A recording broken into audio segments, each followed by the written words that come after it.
Welcome to the marvelous land of Oz.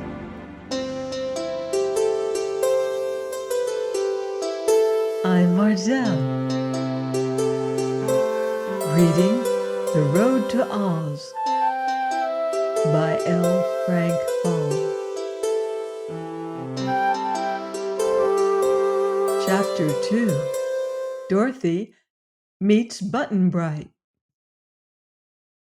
The 7th road was a good road, and curved this way and that, winding through green meadows and fields covered with daisies and buttercups, and past groups of shady trees.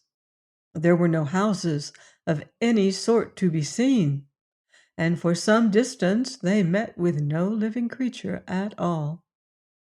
Dorothy began to fear they were getting a good way from the farmhouse, since here everything was strange to her.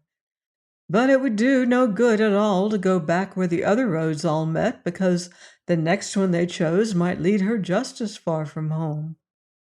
She kept on beside the Shaggy Man, who whistled cheerful tunes to beguile the journey, until by and by they followed a turn in the road and saw before them a big chestnut tree making a shady spot over the highway.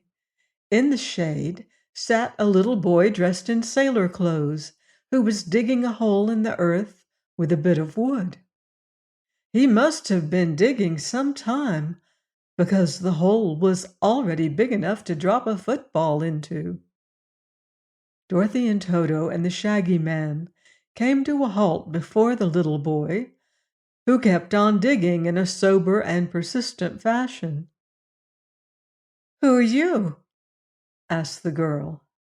He looked up at her calmly. His face was round and chubby, and his eyes were big, blue, and earnest. "I'm Button-Bright," said he. "But what's your real name?" she inquired. "Button-Bright." "That isn't a really truly name," she exclaimed.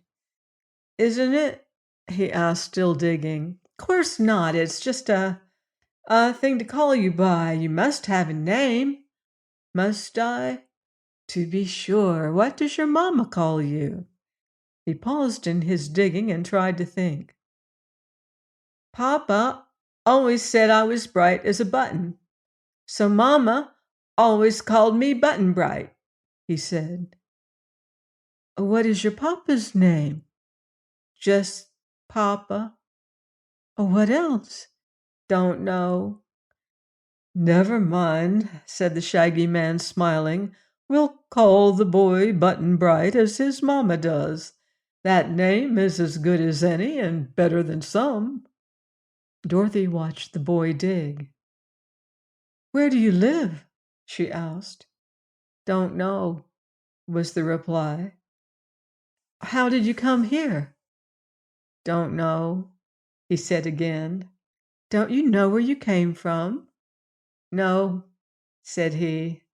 "Why, he must be lost," she said to the Shaggy Man. She turned to the boy once more. "What are you going to do?" she inquired. "Dig," said he. "But you can't dig forever, and what are you going to do then?" she persisted. "Don't know," said the boy. "But you must know something," declared Dorothy, getting provoked. "Must I?" he asked, looking up in surprise. "Of course you must." "What must I know?" "What's going to become of you, for one thing," she answered. "Do you know what's going to become of me?" he asked. "No, not exactly," she admitted. "Do you know what's going to become of you?" he continued earnestly. "I can't say I do," replied Dorothy, remembering her present difficulties. The Shaggy Man laughed. "No one knows everything, Dorothy," he said. "But Button-Bright doesn't seem to know anything," she declared. "Do you, Button-Bright?" He shook his head. which had pretty curls all over it, and replied with perfect calmness, "Don't know."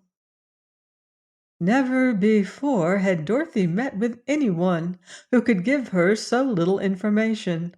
The boy was evidently lost, and his people would be sure to worry about him. He seemed 2 or 3 years younger than Dorothy, and was prettily dressed as if someone loved him dearly and took much pains to make him look well. How then did he come to be in this lonely road, she wondered. Near Button-Bright on the ground lay a sailor hat with a gilt anchor on the band. His sailor trousers were long and wide at the bottom, and the broad collar of his blouse had gold anchors sewn on the corners. The boy was still digging at his hole. "Have you ever been to sea?" asked Dorothy. "To see what?" answered Button-Bright. "I mean, have you ever been where there's water?"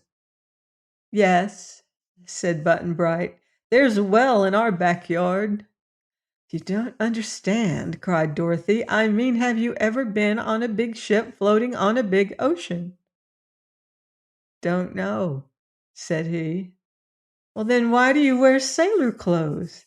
"Don't know," he answered again. Dorothy was in despair. "You're just awful stupid, Button-Bright," she said. "Am I?" he asked. "Yes, you are." "Why?" Looking up at her with his big eyes. She was going to say "don't know," but stopped herself in time. "Oh, that's for you to answer," she replied. "It's no use asking Button-Bright questions," said the Shaggy Man, who had been eating another apple. "But someone ought to take care of the poor little chap, don't you think? So he'd better come along with us." Toto had been looking with great curiosity into the hole which the boy was digging, and growing more and more excited every minute, perhaps thinking that Button-Bright was after some wild animal. The little dog began barking loudly and jumped into the hole himself, where he began to dig with his tiny paws, making the earth fly in all directions. It spattered over the boy. Dorothy seized him and raised him to his feet, brushing his clothes with her hand. "Stop that, Toto!" she called. "There aren't any mice or woodchucks in that hole, so don't be foolish." Toto stopped, sniffed at the hole suspiciously, and jumped out of it, wagging his tail as if he had done something important. "Well," said the Shaggy Man, "let's start on, or we won't get anywhere before night comes." "Where do you expect to get to?" asked Dorothy. "I'm like Button-Bright, I don't know," answered the Shaggy Man with a laugh. "But I've learned from long experience that every road leads somewhere, or there wouldn't be any road. So it's likely that if we travel long enough, my dear, we will come to some place or another in the end. What place it will be, we can't even guess at this moment, but we're sure to find out when we get there." "Why, yes," said Dorothy. "Well, that seems reasonable, Shaggy Man." Please join me next time for more magical adventure here on the marvelous Land of Oz. Goodbye for now. See you in Oz.